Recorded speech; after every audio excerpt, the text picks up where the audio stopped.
BRIN Talk Show, inspirasi riset dan inovasi.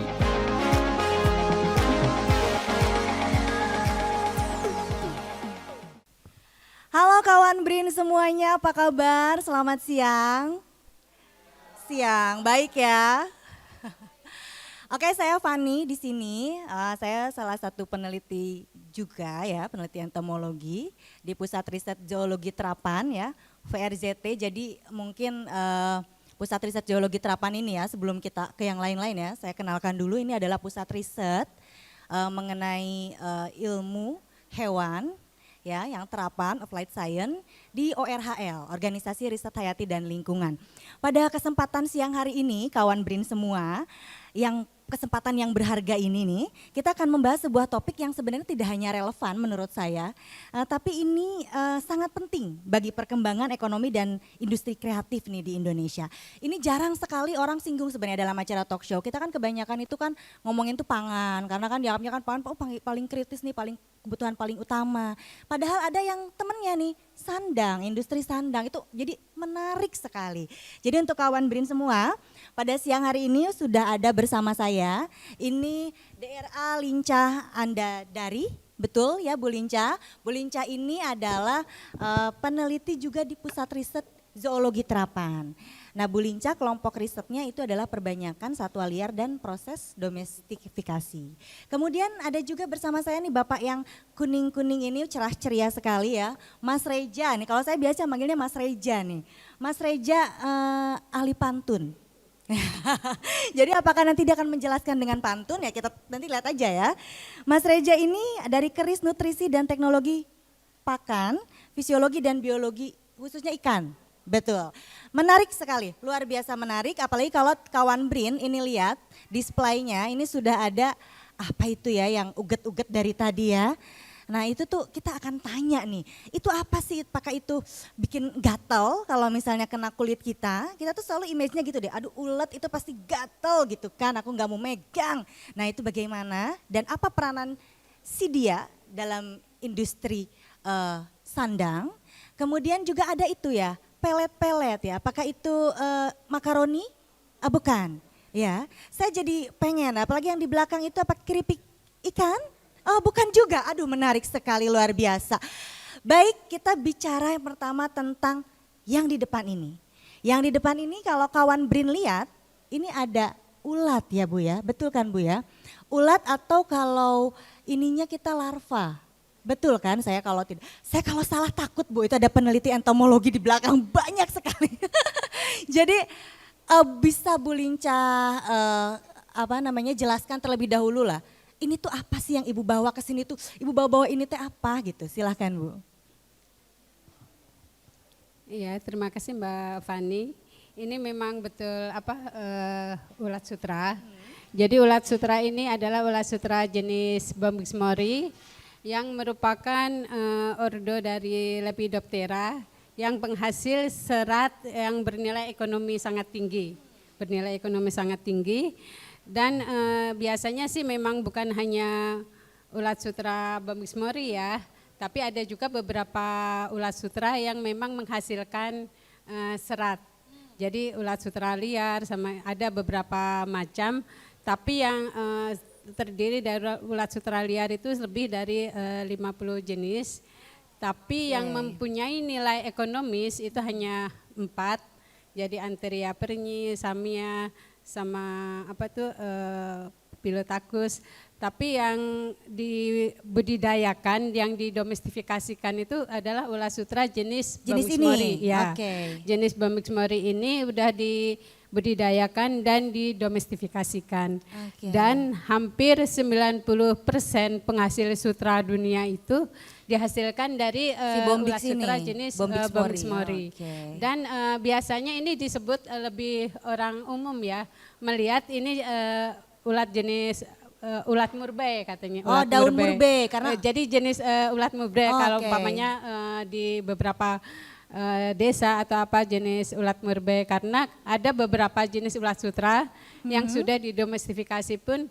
Ada yang Samia ricini yang makan daun singkong, Okay. Itu sudah dikembangkan di UGM dan IPB.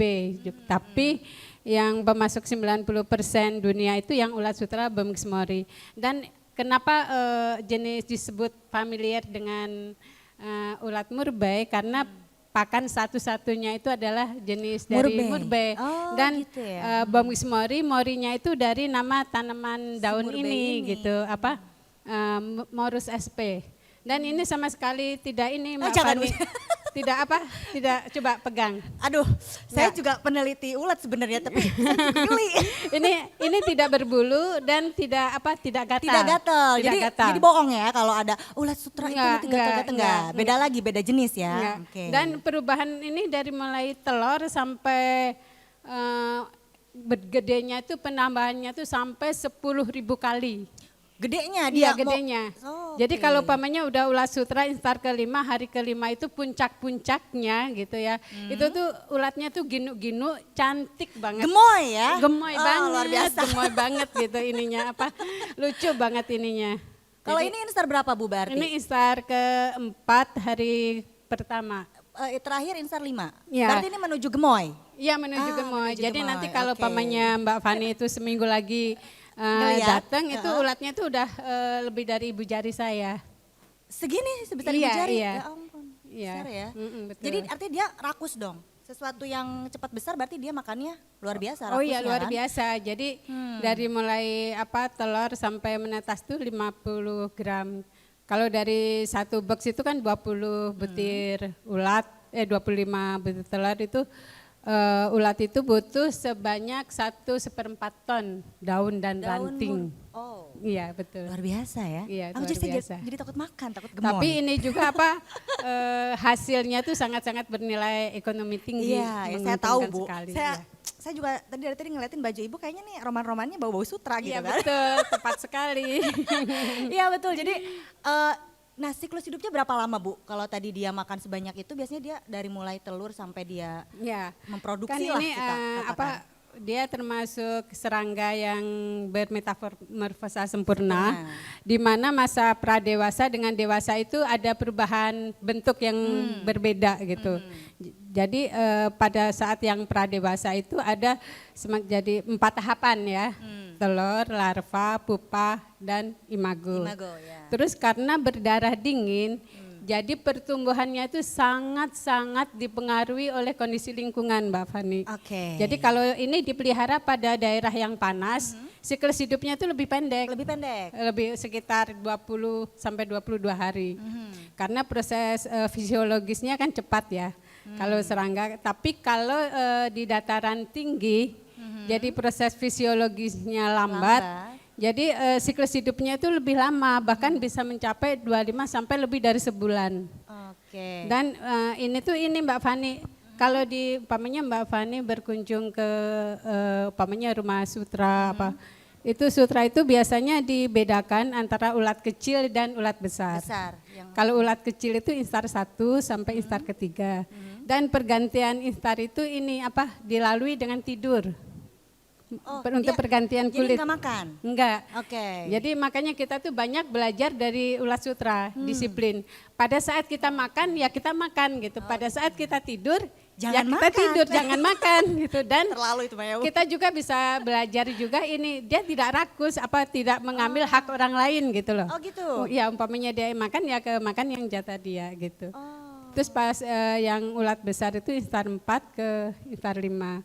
Pada saat yang instar kelima itu dia mulai menunjukkan yang badannya kuning, tidak mau makan, berpuasa gitu, udah mulai mengeluarkan serat untuk perubahan bentuk menjadi dewasa. Jadi dia melindungi diri. Iya dan kokonnya ini kan yang melindungi si pupanya. Di dalam ini ya, dan perubahan bentuk di dalam ini yang pupanya itu. Gitu ya. Artinya dia banyak makan untuk dia bekerja ya. Iya betul. Memintal kalau kita mah istilahnya ya. Bermanfaat buat kita. Oh sangat banget. Sangat. Bisa dilihat ya produk-produknya sangat. gitu ya. Makanya Mbak Fani gini kita bisa belajar dari ulat sutra itu gini. Kalau kita meliharanya dengan kasih sayang, dia akan memberikan hasil yang berterima kasih ke yang memberi makan karena memang kupu-kupunya juga tidak makan tepung sari gitu. Dia akan hidup itu untuk yang Menghasilkan pemberi tadi. makan gitu ya. Oke. Tapi kalau kita meliharanya kita peliharinya sambil marah-marah, cemberut, ya ulatnya itu akan ini peka banget perasaannya gitu. Oh gitu Bu, pernah dicoba Bu? Iya pernah. Ibu Jadi kalau marahin kita, gitu ya? iya, kalau yang melihara itu berantem atau gimana gitu, menarik ya. banyak orang yang sakit gitu, karena moodnya itu nggak baik gitu, nggak bagus. Tapi kalau kita meliharanya dengan kasih sayang, dengan tulus, ya dia akan menghasilkan yang bagus. Berat ya berarti ya. Iya. Berarti tuh nggak semua orang bisa miara nih ya. Si ulat sutra kalau yang tukang marah-marah gitu kali ya, jangan. wah, ya mengkerut-mengkerut ya kita nggak tahu juga ya. Tapi tadi menarik Bu, kalau misalnya dia di suhu yang relatif lebih panas ya, dia kan siklus hidup lebih cepat. Tapi apa itu mempengaruhi ke ukuran atau kokon yang dihasilkan nggak kalau untuk produksi kaitannya? Aku kan logikanya gini, oh kalau bisa lebih cepat berarti kita dipiaranya di suhu yang tinggi aja supaya dia cepet bikin kokonnya. Kalau kita ya kan namanya industri ya, kita pengen kan supaya produksi itu Ngurangin tinggi. cost produksi ya. Ngapain dilama-lamain kasarnya gitu kan. Gimana ke hasilnya? Iya. Jadi Ngaruh kalau di sutra ini persyaratan yang optimum itu 400 sampai 700 meter dari permukaan laut. Oke, untuk Iya. miaranya ya. Terus kalau di dataran rendah itu kan siklus hidupnya relatif kecil, memang cost produksinya lebih sedikit, hanya ya. kokonnya yang dihasilkan itu lebih kecil-kecil. Oke, karena dia ya sebentar Tapi ada juga makannya. yang regas gitu.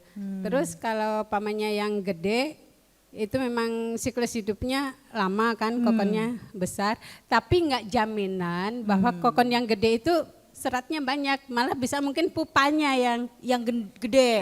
Makanya kita sarankan itu pada kondisi yang optimum. Nah, berapa tuh? Suhu 400 berapa? sampai 700. Oh, ketinggian MDPL. Ya, Ah. tapi kita ini Mbak Fani dari Pusat Riset Geologi Harapan itu kan dikasih kepercayaan ya Iya. sama Pemda Wajo. Itu untuk menghasilkan hibrid supaya dia tidak ketergantungan dengan hibrid impor gitu. Oke. Kemudian ditantang untuk menghasilkan hibrid yang siklus hidupnya yang pendek tapi hasilnya bagus, besar bagus gitu ya kokonnya gitu, ya.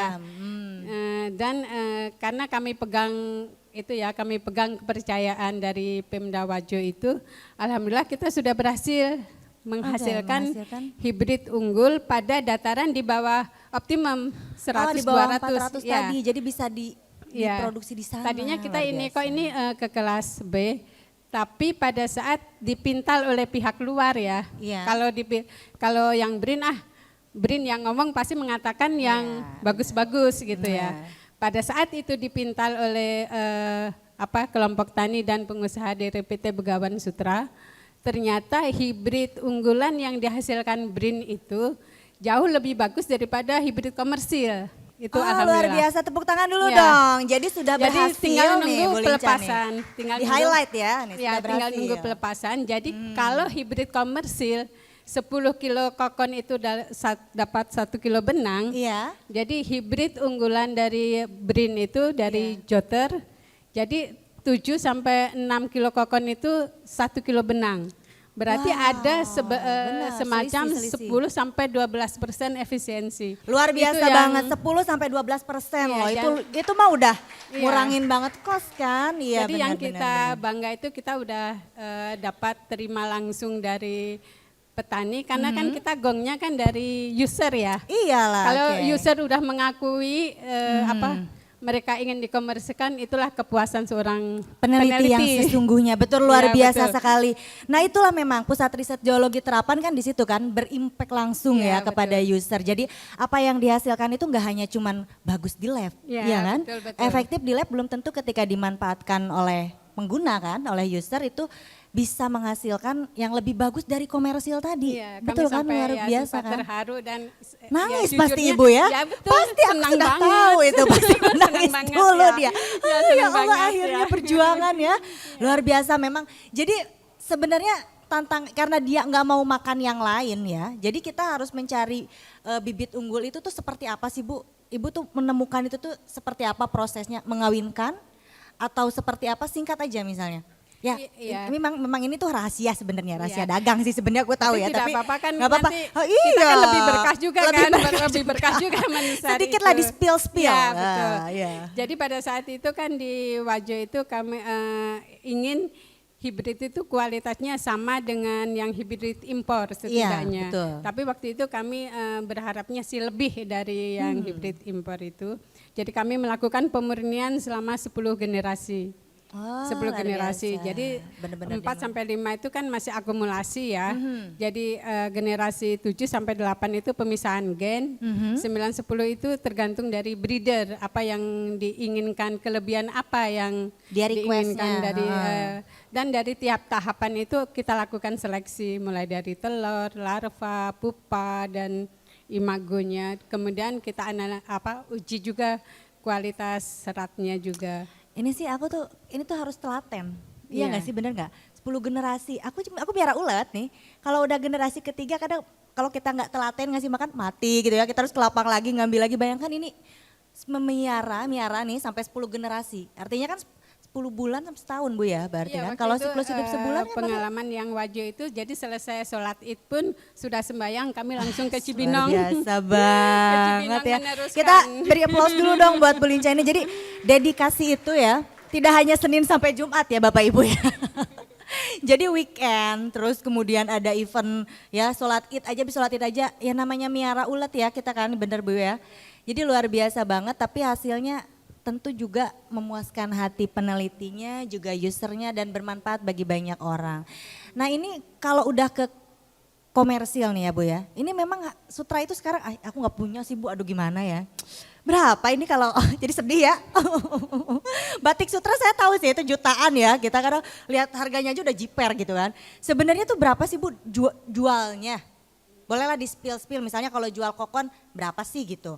Terus kalau udah dalam bentuk pintalan ini juga sambil jelasin Bu nih yang di depan nih yang kuning itu apa emang begitu? Itu kan ada raw material ya, maksudnya raw yang sutra yang bahan mentah lah ya istilahnya.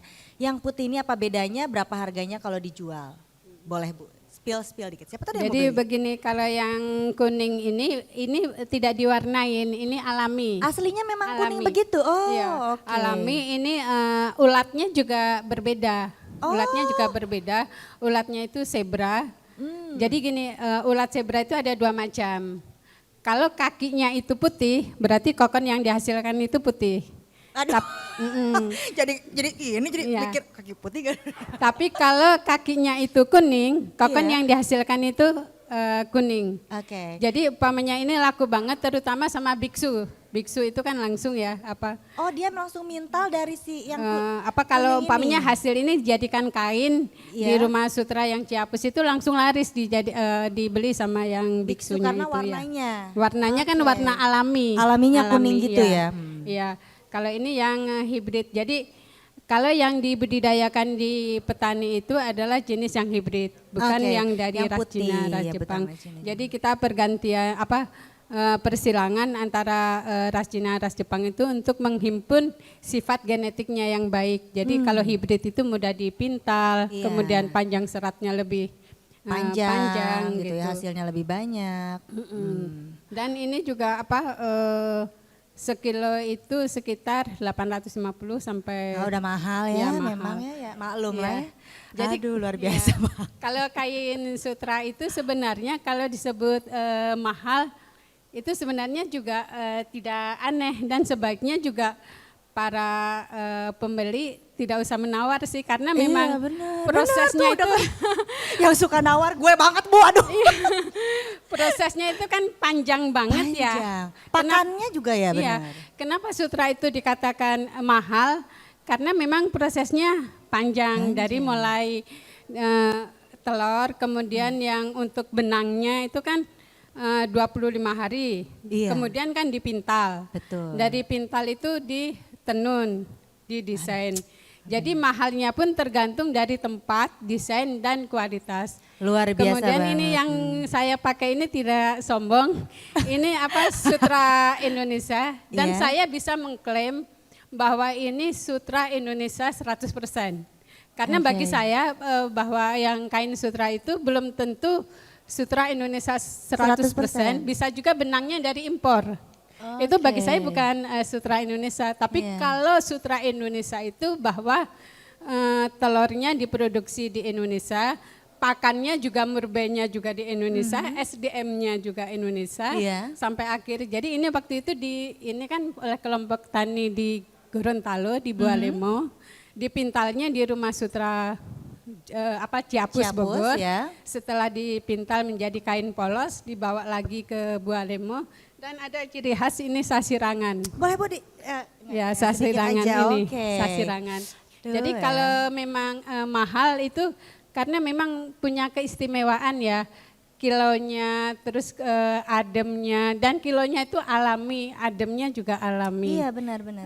Kilonya munculnya secara natural. Jadi glowing gitu ya kalau pakai Sutra kelihatan. Jadi kalau harga kain yang polos itu sekitar 300 sampai 1 juta, sejuta per meter. Per meternya. Dan itu tergantung kualitas Mbak Van. Kan ada yang di Sulawesi atau apa bisa dikatakan murni padahal itu campuran. Oh ini murah loh Sutra 300, kalau 300 nggak mungkin lah pure Sutra. Pasti ada campurannya berapa persen gitu. Oke, seru banget ya. Jadi jangan nawar nih, aduh jadi kesindir aku ya. Padahal ya 1000 lah gitu ya. Makanya nih kalau Sutra memang ternyata kalau dipakai adem, kelebihannya kan. Adem, kemudian dia jadi pancaran. Lebih kelihatan elegan. Umpamanya ini dipakai Mbak Fani yang cantik pasti akan kelihatan lebih eksklusif. Tapi karena yang pakai saya jadi kurang eksklusif deh.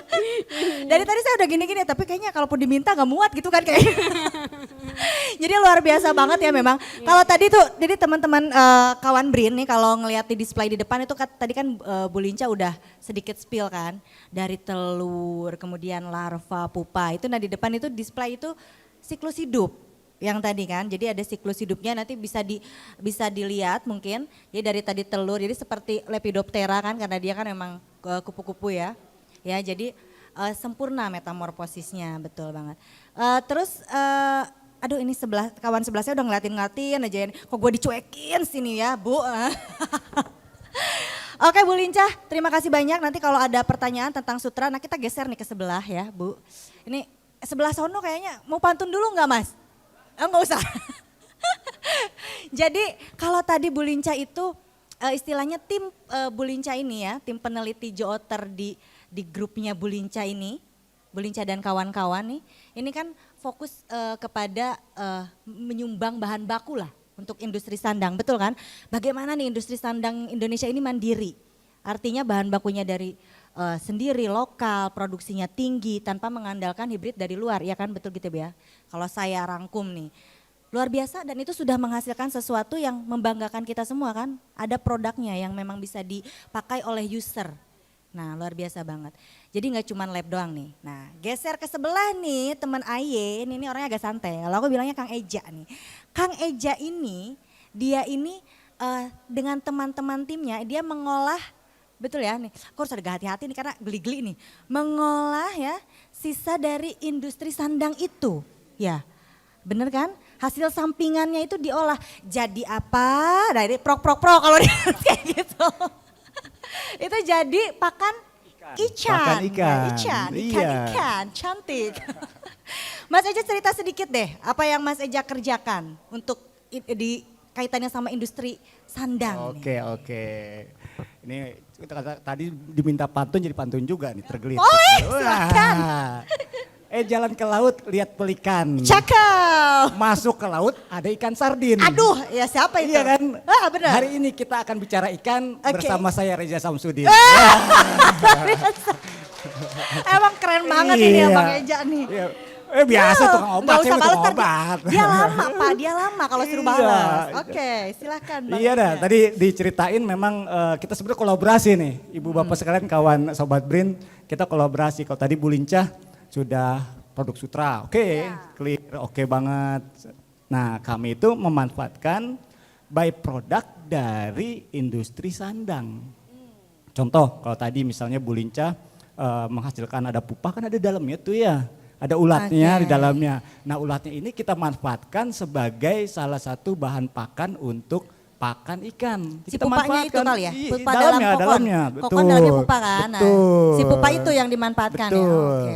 Jadi kami ini seperti tadi Teh Fani sampaikan, kami dari Zoologi Terapan, kita risetnya bukan saja dengan tanda kutip kita di lab saja ya, berkutik di lab terus enggak dong. Tapi ada juga sesuatu riset yang kita lakukan untuk menghasilkan sesuatu yang aplikasi. Contohnya seperti ini, misalnya limbah byproduct dari sandang bukan hanya dari sutra saja, kami manfaatkan dari contohnya dari industri pengolahan reptil. Kalau Teh Fani misalnya pakai sepatu kulitnya kulit buaya atau kulit buaya apa darat. ya? Jangan dong. Misalnya punya selendang atau apa namanya ikat Tas pinggang ya, dari ular, tas, kulit ular. ular. Nah, itu juga kita gunakan limbahnya sebagai bahan baku pakan, dimanfaatkan untuk bahan baku pakan ikan di sini contohnya. Yang di belakang itu ya berarti ya? Wah, ini juga depan, gak usah jauh-jauh di belakang. Depan Oh, juga ada. Ini. Apa itu? Ini contohnya apa namanya? Ini limbah dari pengolahan kulit biawak dan kulit ular. Jadi kalau kulitnya kan diambil ya buat bikin baju, buat bikin oke. gesper, bikin sepatu ya kan. Tas, Dagingnya ya. buat apa? Kan masalah, ya Iya. enggak? Kalau dibuang bau, ya Benar, kan? dimakan juga ya siapa yang makan Nah ya itu kan? dia, Nah, benar. ya kan banyak kasusnya lah pokoknya. Jadi kami ditugaskan di Zoologi Terapan kita berpikir dong, hawat kita bikin ginian, kita manfaatin. Iya, gitu. manfaatin lah ya. Jadi Yoai. jadi yang nggak ada nilai jualnya, istilahnya gitu ya. Kita manfaatkan betul, jadi bermanfaat juga buat ikan-ikan itu betul. kan. Jadi dengan riset-riset yang ada di Zoologi Terapan, Pusat Riset Zoologi Terapan, kami mengubah limbah-limbah dari pengolahan industri sandang, kita ubah menjadi sesuatu yang bermanfaat, bisa menjadi sesuatu yang dapat bernilai guna bagi masyarakat. Luar biasa banget ya. Ternyata Akang Eja ini tidak hanya jago pantun ya, tapi juga ini jago ini juga ya, jago ngadon gitu buat bikin Pelet pakan ikan, gitu ya. iya. Berarti jago masak. Ini kalau ada master chef ikan gitu ya. Jadi ini prosesnya tetap ditambah ingredient, maksudnya ditambah Iya, bahan-bahan iya, lain ya. iya. Terus kan nanti ya itu formulasi sih, nanti jatuhnya ke paten. Berapa paten yang udah dihasilkan? Iya, lebih dari 7, santai Luar aja. biasa, tepuk tangan dulu dong. Jadi udah lebih dari 7 loh paten yang dihasilkan untuk ini. Bu Linca juga ya banyak paten dari Galur tadi kan ya. Udah beberapa paten juga loh, luar biasa. Kemudian Kang Eja nih kalau saya boleh ini. Kang Eja ini langsung itu bisa dipakai oleh user atau misalnya tuh harus ada pengujian-pengujian lain dulu dan lain sebagainya? Iya. Jadi saya cerita dulu Usernya nih. ikan nih, Nah, ikan, usernya ikan benar. bukan saya. Ya, lah. ya, bukan Masa saya, kan nyam nggak mungkin nggak lah. mungkin. Iya. Jadi ini isunya kita cerita sedikit. Isunya sebenarnya Indonesia itu mau kedaulatan ya, mau kedaulatan pangan, termasuk kedaulatan pakan. Karena sebagian besar bahan baku itu kita masih impor teh. Contohnya meat and bone meal, apa namanya tepung tulang dan daging. Nah, dengan adanya pemanfaatan limbah dari biawak ini, kulit biawak, limbah ular, nah kita menggantikan tepung Yang meat diimpor bone meal yang itu. diimpor. Jadi kita sebar Wow. lokal. Kalau tadi Bu Lincah kan sutranya sutra lokal ya. Nah, Iya. kita sekarang pakannya pakan lokal Oke, gitu. luar biasa Nah, yang banget kedua ya. tadi pertanyaannya apa? Apa aja sih bahannya? Kalau aku kasih tahu ya nih kita spill juga bahannya. Iya. Sebenarnya kita campuran dari beberapa bahan baku yang memang sudah digunakan dalam pakan ikan. Oke. Hanya kita gunakan nih ada tepung ular dan tepung biawak di sini. Luar biasa. Gitu. Aku Pak bayangin ular sama biawaknya ngeri Jangan- juga Jangan ya. dibayangin dong, jangan dibayangin dong. Makanya ini coba emang itu berarti ngeringin sendiri ya? Iya, jadi kita Dari pengepul gitu ya, memberdayakan ngambil. masyarakat. Jadi gini loh, kalau misalnya di masyarakat ada limbah, biarkan mereka bekerja. Misalnya ada masyarakat yang khusus mengumpulkan limbah, mereka keringkan, mereka jadikan tepung. Oke. Mereka bisa jual, ada uang sendiri dong. Iya, Nah iya. dari tepung ini langsung misalnya mereka ada pembuat pakannya. Mereka ramu, racik, buat sehingga jadi makan. Mereka jual lagi, jadi ada Oke. ekonomi sirkular di sana berjalan. Oke, luar Dari biasa. limbah, dari zero menjadi sesuatu yang sangat berharga. Iya luar biasa lah. Jadi memang ini juga memberdayakan masyarakat Betul, ya betul untuk mandiri banget. gitu loh. Jadi Betul. user itu diampu untuk mandiri. Ya Betul, kan luar biasa banget emang. Kita kasih applause dulu dong buat Kang Reja dan Bu Linca ini. Terima kasih. Aku tuh suka kagum sama peneliti-peneliti yang kebermanfaatan dari risetnya itu tuh langsung dirasakan langsung oleh user. Jadi luar biasa banget. Jadi malah tadi nih kayaknya ada satu yang agak kelewat nih dari Bu Linca nih. aku tuh pernah pakai ini si kokon ini di muka. Itu kan nanti mungkin nih para audiens, aku nggak akan, masa aku nanya mulu kan ya kan, mungkin ini biar ditanya-tanya nih sama audiens nih. Kayaknya nih dari tadi udah aku pengen nanya ini nih. Ini bisa loh untuk kosmetik. Hai, halo, ada yang mau bertanya kah? Apa kamu coba kan? Nanti bisa ditanyakan. Ini aku mulai spill. Kita Bu Lincah ada ini juga kan, apa namanya? Tuh ada loh mau dibagikan souvenir loh yang nanya. Kita open diskusi ya, Boleh, diskusi, Bros. silakan. Bagi yang mau bertanya, Mas mau coba glowingnya? Silakan. Aku aja Bu, aduh Ibu ini nunduk aja. Ibu tuh tamu di rumah saya. Oke silakan, gak apa-apa masak aja Mas Eja. Ya, halo, nama saya Hanif dari Halo. Jakarta Pusat. Oke, anak Jakpus ya. Anak Jakpus banget. Bukan Jaksel. Oke. Bukan. Bukan SCBD? Bukan. Terima kasih, silakan. Jakpus. Cempaka Putih. Cempaka Putih. Oke, silakan Mas Hanif. Tadi aku mau nanya sama Bu Linca ya. Untuk ulat sutra ini tuh sebenarnya apa sih yang diambil biar jadi yang diolah gitu loh dari bagian apanya. Terus juga kalau orang kota mau melihara ulat sutra tuh bisa nggak sih kayak mau budidaya ulat sutra kayak gitu-gitu. Terus yang terakhir tadi itu jadi kosmetik tuh gimana ya? Skincare atau apa gitu? ya. Khasiatnya apa gitu? Oke. Mungkin pada penasaran juga. Oke. kayak gitu. Oke, luar biasa. Bu Linca silakan. Ya. Ya, terima kasih nih Mas Arif. Hanif ya. Jadi kalau untuk yang sutra ini, yang dijadikan benang itu ada ini, kokonnya Mas, kokonnya. Jadi di kami itu ada 2 kegiatan.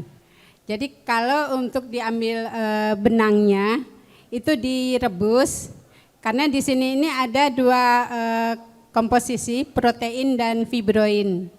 Jadi yang seresin itu yang melekatkan lem, yang fibroin jadi direbus kemudian ditarik ujung-ujungnya dipintal, untuk dipintal.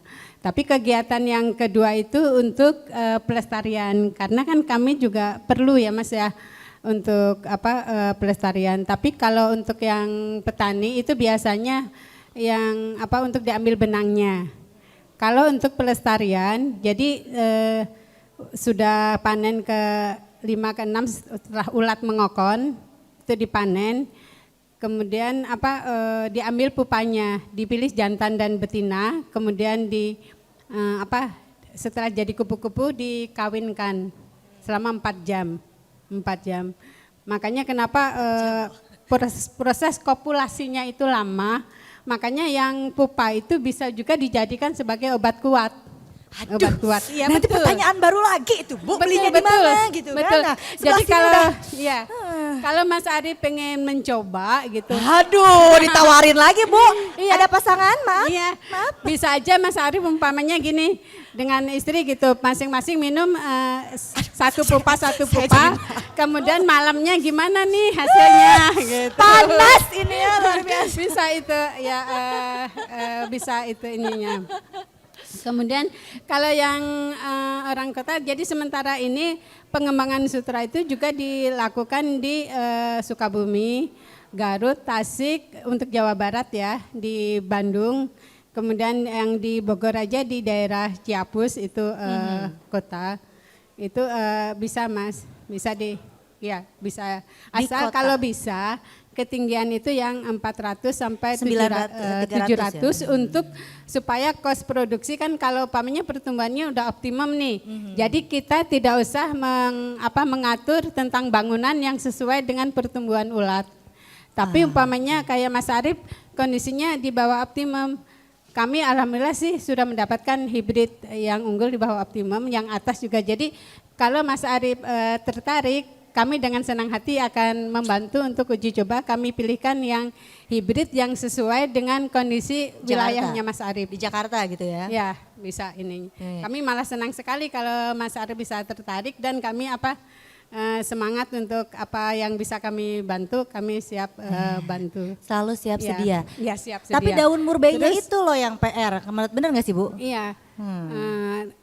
pakannya kan, ya, pakannya. yang murbainya itu ininya. Kalau untuk kecantikan. Tapi bisa juga sekarang juga akan dicoba yang pakan buatan. Luar biasa. Pakan buatan itu juga mungkin diperuntukkan juga karena kan sekarang itu pemilikan lahan itu kan relatif sempit ya, Iya, sulit relatif ya. sempit. Jadi permasalahan untuk pakan itu kan jelas merupakan suatu permasalahan.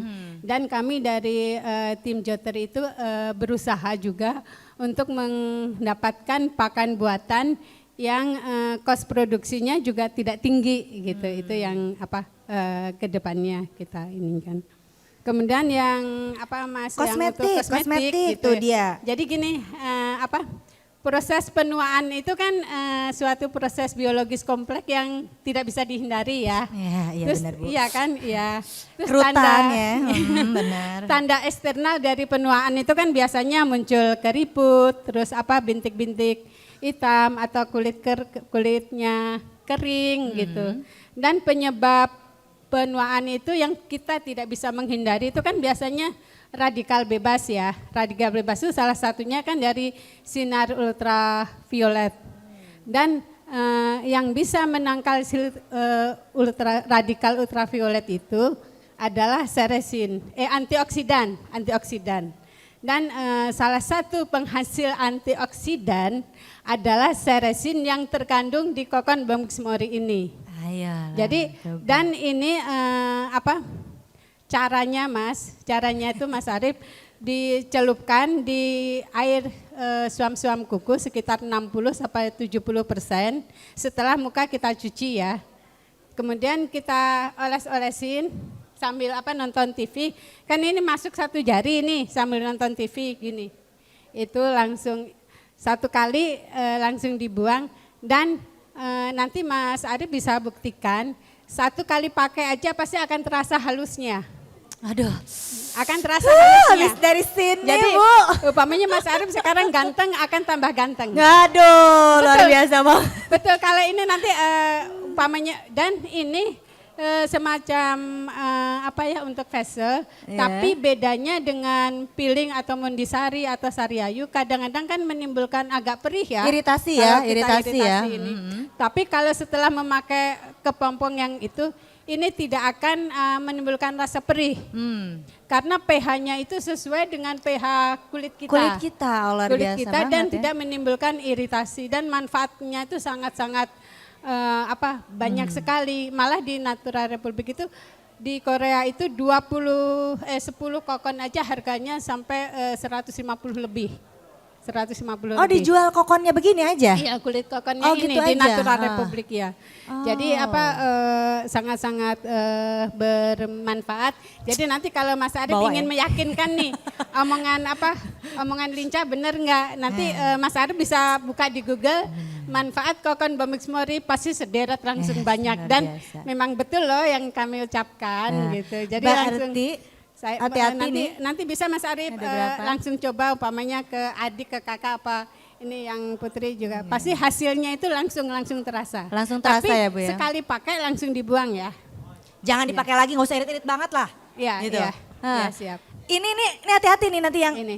ini hati-hati nih. Nanti yang iya. beresin, yang Iya. beresin. Nah, hati-hati. Iya. Hilang ntar. Terus kalau yang bertanya nanti dikasih bonus lagi yang bros untuk Oke, mana kalau untuk istrinya atau untuk pacarnya untuk apa? Oke. Bisa Mas Arief bisa memilih kesini ini Mas, bros. kesini Mas. Ya, silakan. Nah, biar berasa nih. Ini kalau kayak gini nih lama-lama ini sama gue dikantongin nih. Nah kan gak ada yang tahu kan. Nah 10 100 ribu ini kira-kira berapa nih? Tuh. Bu ini minta ya Bu. Silakan. Silakan. Luar biasa banget ya. Tapi kayaknya dia tadi pas Bu Linca spill gitu dia langsung gini. Kayaknya gue lebih tertarik yang obat kuat deh. Ini jadi gimana ya? Jadi menarik banget nih kayaknya nih ya. Pernah dicoba Bahasanya ya, bener sama kan? Bupati yang di Garut. Nggak tahu apakah beliau itu ingin menyenangkan saya atau apa. Pas besoknya, oh bener loh yang dikatakan Bu Linca, saya mencoba. Bupati di sudah Garut. minum Kita pupa. cari siapa namanya ya, terus si Bapak Bupati. Luar biasa banget ya. Jadi itu ya tadi manfaatnya bukan cuma buat kain aja ternyata ya. Potensi lainnya juga bisa gitu kan, kecantikan, bioprospeksi lah istilahnya ya, bioprospek dari si obat juga. Oh, jadi gimana untuk obat itu Bu? Tadi belum di ini. Sedikit Ya, aja kita spill ya, aja. ini kan obat juga. Jadi kalau yang tadi seresin kan untuk yang Kulit, kosmetik, ya, kosmetik. Terus juga bisa untuk edible coating yang untuk pelapisan yang makanan. Jadi memperlama masa simpan makanan buah, umpamanya kayak pisang itu kan mudah busuk. Iya. Dengan yang lem yang dari kokon ini, Oke. masa simpan itu lebih lama. Lebih lama. Kemudian aman dimakan, dan yang terpenting itu adalah kualitasnya itu tidak berkurang. Kemudian kalau untuk kesehatan ini biasanya juga untuk ini yang tulang. Karena kan fibroin itu sangat biokompatibel ya, biokompatibel yang dalam arti itu berarti dapat diterima oleh tubuh Tanpa penolakan tanpa menimbulkan imun Gejala. yang merugikan, Oke. merugikan gitu. Jadi umpamanya, dan ini sangat penting umpamanya kayak implan tulang ya. Kan nanti tulang itu kan terdegradasi dengan jaringan tulang alami. Iya, Dan iya. nanti kemudian sambil berjalannya waktu, selama penyembuhan tulang alami itu belum, yang tulang buatan itu masih bisa melakukan fungsinya sebagai tulang. Oke. Kemudian yang seresin juga kayak ini benang bedah itu dari sutra juga. Berarti banyak Benang banget ya. bedah banyak Jadi banget yang untuk tekstil, Oke. terus yang ban yang benang jahit yang Menjadi- pembuluh darah. Jadi yang udah Banyak datang banget. ke talk show ini tuh nanti kalau ditanya manfaat sutra jangan cuma bilang kain sutra ya. Manfaat sutra itu banyak. Banyak banget banget, ternyata. banyak banget. Aku paling ingat kayaknya gue obat kuat ya. Dia kalau kecantikan ya. Karena dulu pernah dikasih juga nih sama Bu Linca kayak gini aku coba memang langsung keset ya Bu ya. Bener ya Bu ya? Langsung keset gitu rasanya. Jadi makin mencintai hewan ini dong ya. Iya kan? Jadi kan banyak banget manfaat yang dihasilkan. Inilah kalau kita makin tahu tuh rasa cinta kita tuh kan makin besar terhadap sesuatu ya. Karena ternyata dia kebermanfaatan itu banyak sekali. Jadi nggak apa-apa lah rakus ngabisin murbe gitu ya, segimana banyak nggak apa-apa ya. Yang penting dia banyak hasilnya, banyak dipanen untuk kemaslahatan umat. Ya kan, masalah kita juga. Ada lagi yang mau ditanyakan, ini ada yang mau tanyakan ke si kakak yang kuning-kuning ini. Pak Kahono nih, ini senior saya juga nih. Ahli lebah ini. Ini kalau permaduan nih harusnya ke Pak Kahono nih. Silakan, ini salah satu peneliti di Pusat Riset Geologi Terapan juga ini. Silakan Pak, Bapak mau ini ya? Mau kokon atau yang tadi obatnya Pak? Enggak, saya mau tanya tentang lingkungan tadi. Oke. Saya Kahono dari BRIN. Bapak sama dengan Ibu. maju dulu Pak ke sebelah sini Pak. Begini. Melihat ke Oh, kamera, maaf, ini. lambaikan tangan. Nah, oh sana Pak.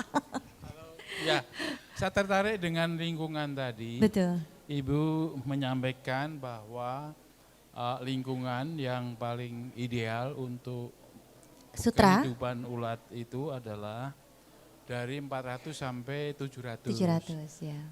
Dari informasi itu terbayang saya adalah kelembapan dan suhu.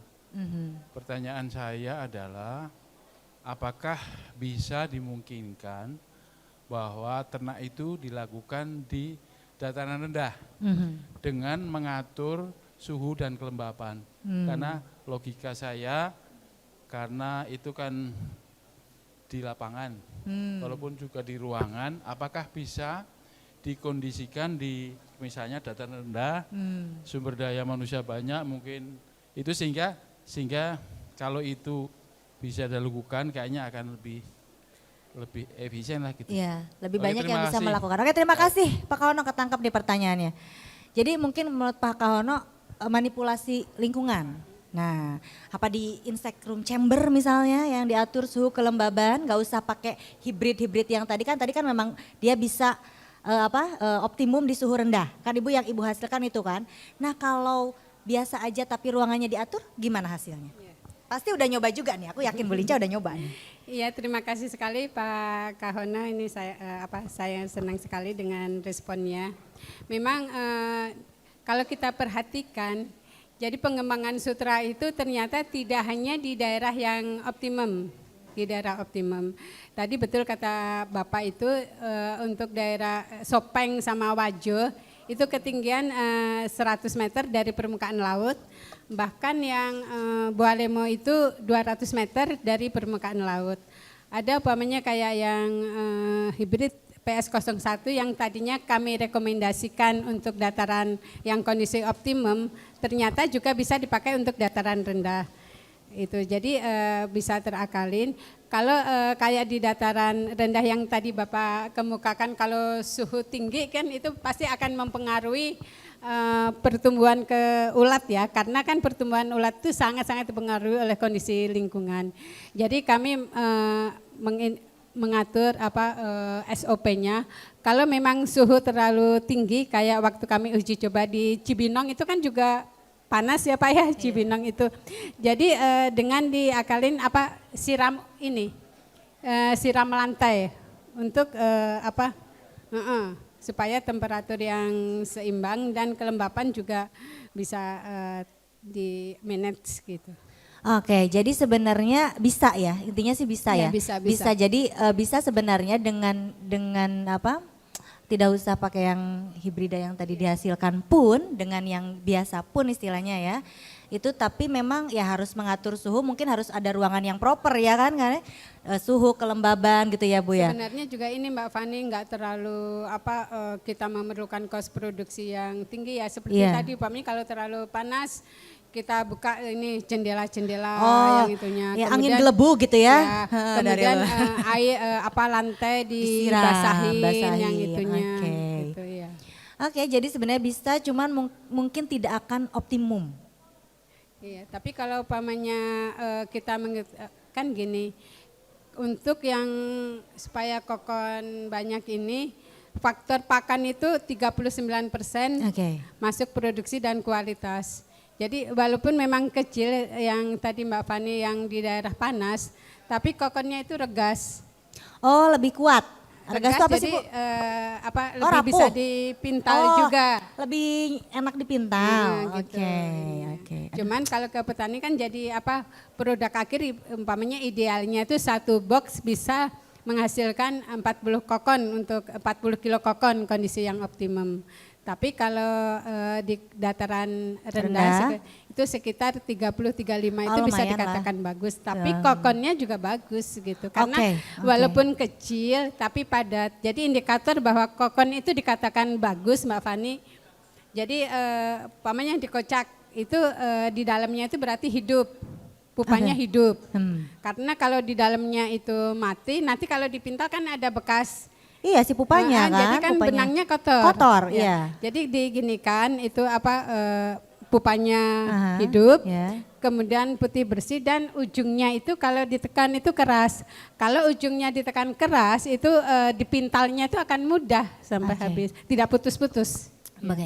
Berarti kalau ngecek kokon balikan yang ngecek telur. Kalau telur kan gini-gini udah basi nih ya, udah nggak bisa dipakai kan. Kalau gocelak gitu kan, oh ini paling canda.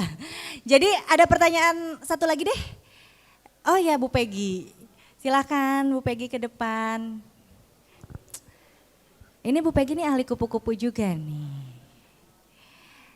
Maju-maju cantik Bu, silakan Bu. Ibu mau nanya ke siapa? Ke sebelah juga Jong Bu ya, yang ganteng juga ditanya Bu ya. Mau tanya biawak takut ya? Pada takut ini. Saya mau tanya tentang ini aja. Sutra, ya, oke juga. silahkan. Pada Bulu Lincah. Terima kasih kesempatannya. Saya ingin tertarik sekali dengan tadi ada mungkin alternatif pakan buatan gitu ya. Iya, betul. Jadi sejauh mana tim Bulu Lincah ini sudah melakukan uji coba pakan buatan dan kalau memang sudah dilakukan sejauh mana keberhasilannya, mengingat mungkin perilaku makan pun akan berubah ya dengan tadi tekstur daun menjadi misalnya teksturnya dibuat jadi agar-agar atau pellet gitu kan. Pertanyaan saya seperti itu karena saya pun di budidaya kupu-kupu juga perlu juga memikirkan gitu kan kalau supply kita ini. Dan apakah di negara lain misalnya di Jepang atau di China itu sudah juga ada yang melakukan pembuatan pakan buatan ini? Terima kasih Bu. Oke, Makasih, terima Bu kasih Fani. Bu Peggy. Ini potensi riset ini ya sebenarnya. Mangga silakan Bu Linca. Terima kasih Bu Peggy, malah kami juga terima kasih ke Bu Peggy. Jadi Bu Peggy udah mengizinkan nih ruangannya dipakai untuk uji adaptasi. Ya terima kasih Bu Peggy. Ya, jadi memang pakan buatan itu kami sedang mencoba ya Bu ya. Sebelumnya itu udah pernah dicoba di IPB, dosen Bu Rita dari Famipa Biologi. Itu ekstrak, tapi ekstraknya itu tetap dari mulberry. Dari mulberry 60% itu murbe. Karena memang jenis Bombyx mori ini pakan satu-satunya kan murbe, ada suatu zat yang merupakan glukosida atau zat perangsang yang tidak terdapat pada daun yang lain. Dan mereka sudah berhasil dicampur dengan agar dan kacang kedelai. Kalau kami sendiri yang dari tim itu kemarin bekerja sama dengan tim Undiska dari IPB itu. Jadi masih adaptasi, bukan waktu itu kami mengasihnya tuh ke ulat besar. Jadi belum mau makan Belum gitu. makan, Jadi ya. kami akan mencoba lagi, kami tetap semangat ya. Iya dong. Kami tetap semangat karena yang tadi pertimbangan kami salah satunya yang dikemukakan oleh Mas Arif itu. Kalau di daerah perkotaan terus sekarang itu kan jangankan untuk yang tanaman ya, Iya. untuk rumah juga kan pemilikan lahan juga kan Benar, relatif susah, sempit. ya. Jadi supaya usaha sutra ini terus menerus bisa, berarti kan ada alternatif pakan ya Bu ya. Pakan, iya. Gitu. Terus yang teman-teman juga apa yang Bu Yati dan teman-teman lainnya juga masih mencoba yang dengan agar. Ada beberapa metode yang sedang kami jajakin dan kami tetap semangat. Mungkin nanti mudah-mudahan Iya. berhasil ke depannya, kami akan sharing ke Bu Peggy. Luar Ya. biasa Tapi kami banget, tetap ya. semangat walaupun belum berhasil, tapi kami akan terus mencoba. Oke, Ya, jadi terima kasih. pernah mencoba tapi memang belum optimal gitu ya. Belum optimal. Dianya masih ogah-ogahan nih Bu. Jadi udah biasa murbe. Oh karena dicobanya di instar akhir. Jadi dia dari awal dia udah nyicipin murbe, tiba-tiba dikasih benyek-benyek. Ya apaan nih gitu kan? Ogah gitu, oh ada gitunya ya, ih nakal kamu ya nggak mau makan gitu ya. Jadi memang harus dari kecil banget kali ya kita. Nanti jadi riset ini masih continue dan membuka riset juga untuk teman-teman. Civitas Brin ataupun kawan Brin untuk kolaborasi.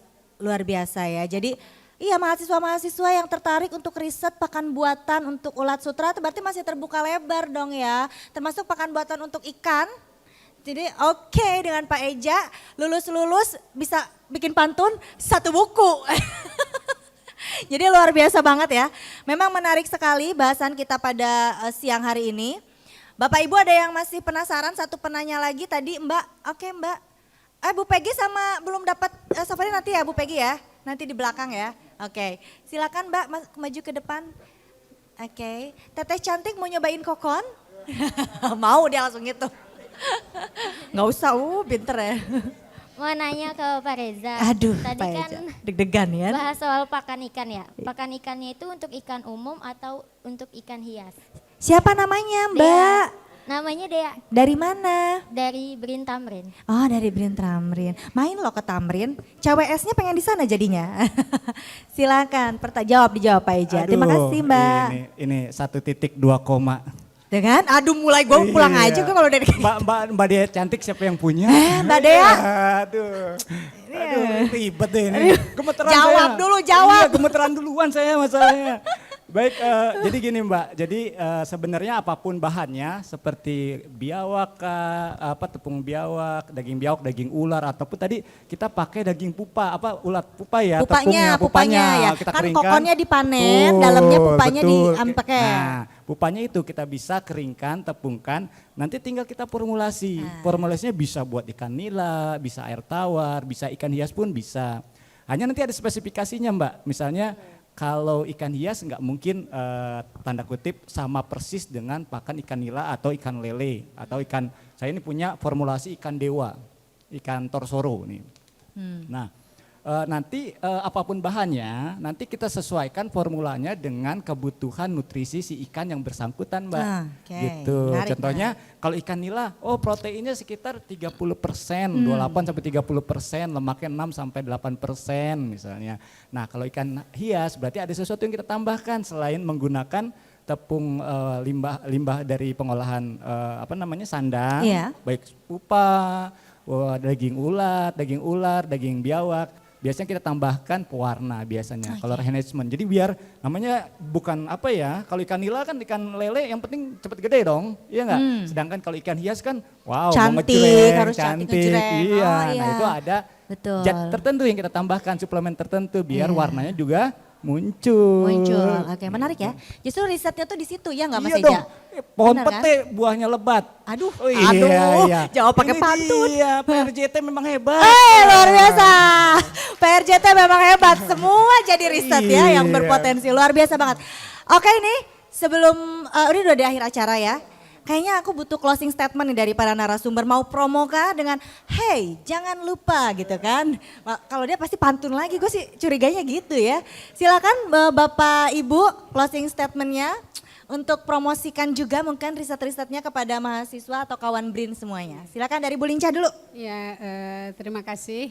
Jadi yang BRIN itu sekarang mempunyai 23 galur murni dan itu merupakan merupakan modal untuk kolaborasi riset yang lain. Jadi kami terbuka untuk kolaborasi dengan kawan-kawan yang BRIN. Kemudian dari yang tadi Mbak Fani kemukakan bahwa dari ulat sutra itu ternyata tidak hanya untuk produksi sandang dari benang, ternyata banyak fungsinya biomaterial yang tadi yang Mas Reza kemukakan. Sebenarnya seperti untuk tambahan sedikit ya Mbak Fani ya, bahwa pupa itu bukan hanya untuk pakan ikan, tapi bisa juga untuk pakan manusia. Malah umpamanya kayak Mbak Fani punya anak kecil gitu ya, itu tepung pupa. Tepung pupa itu proteinnya banyak dan bisa mencerdaskan gitu. Bisa. Malah kalau umpamanya pupa itu dioseng-oseng pakai cabai dengan nasi yang hangat juga maknyus. Jadi statementnya adalah bahwa Bamix Mori merupakan serangga yang sangat-sangat bernilai ekonomi tinggi dan produknya sekarang itu bukan hanya benang atau kain, tapi serikultur itu merupakan fungsional multifungsi. Lagi pula yang targetnya itu kan benang. Diversifikasi produk itu tidak mengurangin dari target benang. Karena limbahnya itu yang dimanfaatkan. Luar biasa. Terima kasih. Jadi berjuta manfaat intinya itu ya. Lama-lama jadi berjuta manfaat gitu. Oke, selanjutnya Mas Eja sambil. Iya, karena waktunya juga ini. Gak usah pantun lah. Gak usah lah. Jadi, bingung udah kali jarjit saya. Sambil lihat kamera dadah-dadah. Baik, dari saya mungkin kami dari Zoologi Terapan, Pusat Riset Zoologi Terapan selalu terbuka kita. Selalu terbuka, open dengan segala kerjasama, riset dengan teman-teman lain, institusi lain untuk menghasilkan sesuatu. Contohnya kami di Aquatic Animal untuk memproduksi pakan berbasis limbah. Sehingga kita berkedaulatan pakan. Iya benar. Iya dong. Pakan. Ya. Jadi karena buat jangan terus-terusan kita terpaku pada bahan baku impor, padahal kita bisa menggunakan bahan baku lokal walaupun kita berbasis hasil samping industri sandang. Dan satu lagi dari saya, lebih baik mencoba dan gagal daripada gagal mencoba. Oke, luar biasa. Itu dia. Gimana? Iya. Pantun dong. Kalau pantun nanti dia 2 episode pantun semua ini. Ini terakhir deh. Aduh beneran pantun. Iya terakhir deh. Keirian mencari cendrawasih. Cakep. Sekian dan terima kasih. Luar biasa. Aduh, padahal tadi tuh aku udah request pantun. Kayaknya pantunnya buat aku buat closing gitu. Dia duluan udah closing pakai pantun. Oke, baik, luar biasa sekali kawan BRIN di siang hari ini, banyak banget manfaatnya. 1 jam hampir 1 jam ya, oke, ada sampai 1 jam kita bareng-bareng, nggak berasa dari mulai menanyakan semua yang ada di sini, macam-macam ini apa, menjadi kita mengenal Bamix Mori ini ulat sutra, semakin kenal semakin sayang, ternyata manfaatnya banyak ya, bukan hanya kain ternyata, tapi juga obat-obatan, kesehatan, kemudian dan lain sebagainya, kecantikan, obat, materi riset, betul. Jadi sebelah sana juga ada ternyata industri sandang itu bagaimana dimanfaatkan sedemikian rupa menjadi pakan yang juga bisa bermanfaat bagi ikan-ikan kecil yang lucu-lucu, ikan hias, ikan konsumsi, ikan gitu ya. Luar biasa banget. Dan itulah peran Pusat Riset Geologi Terapan, sekali lagi bagaimana kita membawa riset itu tidak hanya di basic riset tapi juga menjadi riset terapan yang bisa bermanfaat bagi orang banyak. Saya Fani, mohon maaf bila ada kesalahan Bu Linca dan Mas Reja, sampai jumpa lagi di event selanjutnya. Dadah.